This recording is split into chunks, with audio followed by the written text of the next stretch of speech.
Assalamualaikum warahmatullahi wabarakatuh. Hai Sobat Islam, kali ini bahasan kita adalah tentang seorang panglima besar umat Islam yang dijuluki pedang Allah yang terhunus, yang tak lain dan tak bukan adalah sahabat yang mulia Khalid bin Walid. Sobat Islam sekalian, tahukah kalian siapa Khalid bin Walid? Dia merupakan sahabat Nabi yang masuk Islam setelah terjadinya perjanjian Hudaybiyah, serta berpartisipasi dalam banyak ekspansi untuk kejayaan Islam. Tapi sebelum masuk Islam, beliau adalah panglima besar kaum Quraisy yang gagah berani dan sulit terkalahkan, bahkan ketika ia memimpin pasukan untuk berperang melawan pasukan Rasulullah SAW di perang Uhud. Karena kepiawaian mengatur strategi, akhirnya mereka menang melawan pasukan mukminin. Padahal saat itu kaum mukminin sudah hampir menang di perang Uhud. Khalid bin Walid berasal dari suku Quraisy, kliennya yang keras memusuhi Nabi Muhammad SAW.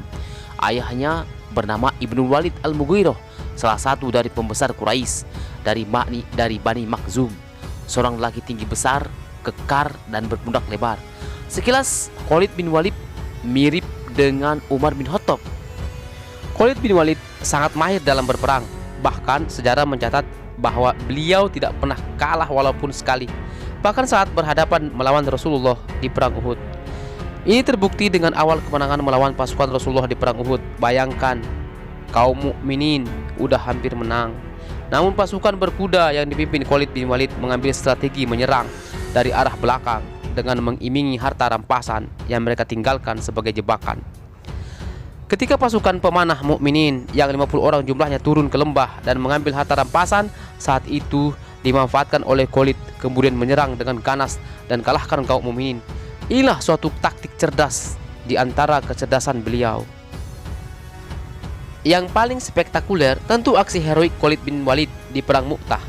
Bayangkan Sobat Islam, 200.000 dari pihak Romawi melawan kaum mukminin dengan jumlah yang sangat sedikit, yaitu hanya 3.000 orang. Kalau Sobat Islam tidak bisa membayangkan, mari ku buat ilustrasi. Angka itu setara dengan satu desa kecil melawan satu kabupaten di sebuah daerah di NTB. Nah, segitu bandingannya kira-kira. Gila nggak itu Sobat Islam? Tapi itulah faktanya Sobat Islam.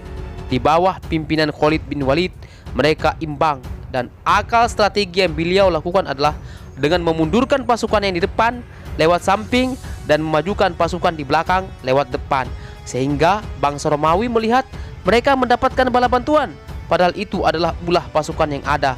Lagi-lagi itulah kecerdasan sang panglima tertinggi kita, Khalid bin Walid. Akhirnya kedua belah pihak pulang ke tempat masing-masing. Namun jika dihitung dengan banyaknya yang mati di kalangan kufar, maka mereka bisa dikatakan menang. Itulah Khalid bin Walid, sang panglima perang yang tidak pernah kalah meski melawan Rasulullah SAW. Kecerdasannya dalam berperang membuat dia unggul terus-menerus. Tapi alhamdulillah, dia Khalid bin Walid akhirnya masuk Islam dan membela Islam sampai ia menutup mata. Semoga kita semua Sobat Islam dimanapun berada bisa meneladani keberanian dan kecerdasan sang pedang Allah yang terhunus, yaitu Khalid bin Walid. Demikian kisah hari ini, dan jangan lupa di subscribe teman-teman dan minta dukungannya agar channel ini bisa berkembang untuk kita mempelajari Islam yang sesungguhnya dan generasi-generasi Islam kita membaik. Assalamualaikum warahmatullahi wabarakatuh.